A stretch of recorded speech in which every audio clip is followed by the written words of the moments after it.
Most businesses nowadays have some sort of internal and external surveillance system, and they're extremely helpful in terms of capturing what's happened in real time.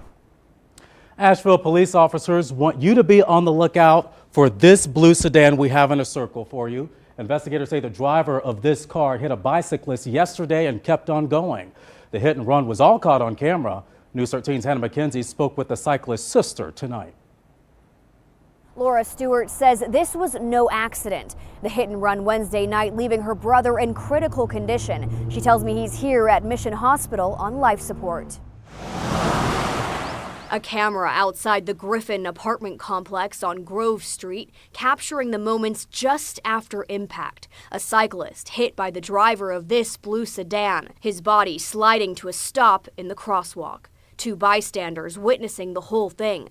This 5-second clip now serving as a major lead for Asheville police, says Lieutenant Jonathan Brown. The fact that it is a blue vehicle, does that kind of help? I mean, that sticks out. People tend to see that.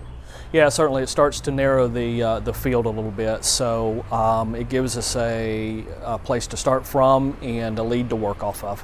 The victim is James Sharon. His sister, Laura Stewart, didn't want to speak on camera, but tells us Sharon is high-functioning autistic. Right now, he's on life support at Mission Hospital.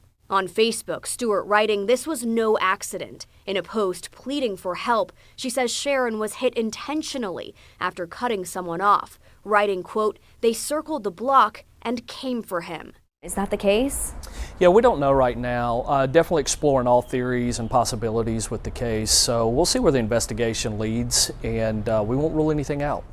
If you recognize this car or know anything about the hit and run, you're asked to contact Asheville Police. All tips can remain anonymous. We've got the contact info at WLOS.com.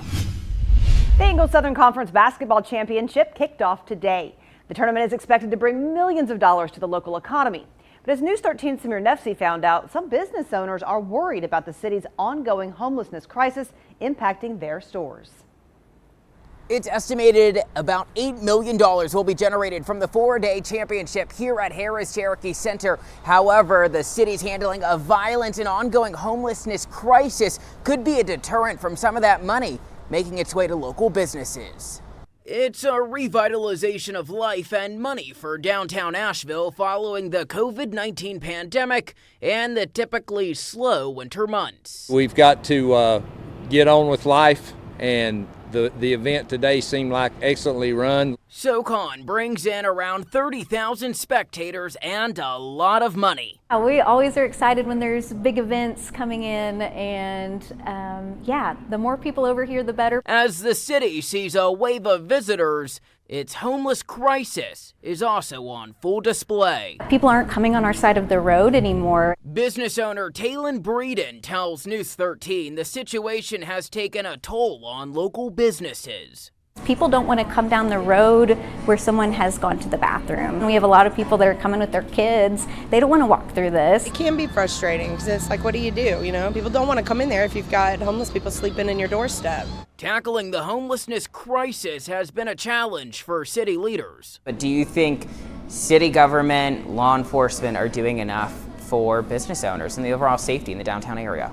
Absolutely not. You know, like we don't have any type of security down here, but more than that, it's almost like they're not looking at what's happening out here. Breeden says more help from city leaders in the form of public restrooms and shelters could assist with the crisis. While, you know, I empathize greatly for these people, we really have to focus on the housing issue. On Wednesday, business owners were able to speak with some city leaders about the ongoing issues. In attendance, the Asheville mayor. Of course, the business owners I spoke with today say the situation needs to be handled delicately. The Ingles SoCon Conference Basketball Championships is back in Asheville. The tournament tipped off today. The Asheville-Buncombe Regional Sports Commission estimates it will bring in about $8 million over the next few days. News 13's Stephanie Satastasi is live in downtown Asheville. Steph, how are things going? Well, Jay, things are great. Things have definitely started to pick up down here. It almost already feels like the weekend with the amount of people that are in downtown Asheville. The first game here kicked off at 11 o'clock, so about an hour into play so far. And this is a huge weekend for Asheville. The tournament here brings in more than 30,000 fans over the course of the weekend. There are 10 different fan bases, 10 different schools that will be at Harris Cherokee Center Asheville at some point, and those fans will bring their dollars with them. They will then stay at our hotels here, eat at our restaurants, and then go shopping in Asheville. It is a time of year when our economy could use the boost. You know, our hoteliers are struggling a little bit during stick season, and our restaurants are struggling a little bit, and they're struggling with staffing. Well, this tournament comes into town, and you're talking about 35,000 fans, 16 games over the course of 5 days, and that's going to generate big economic impact for our community.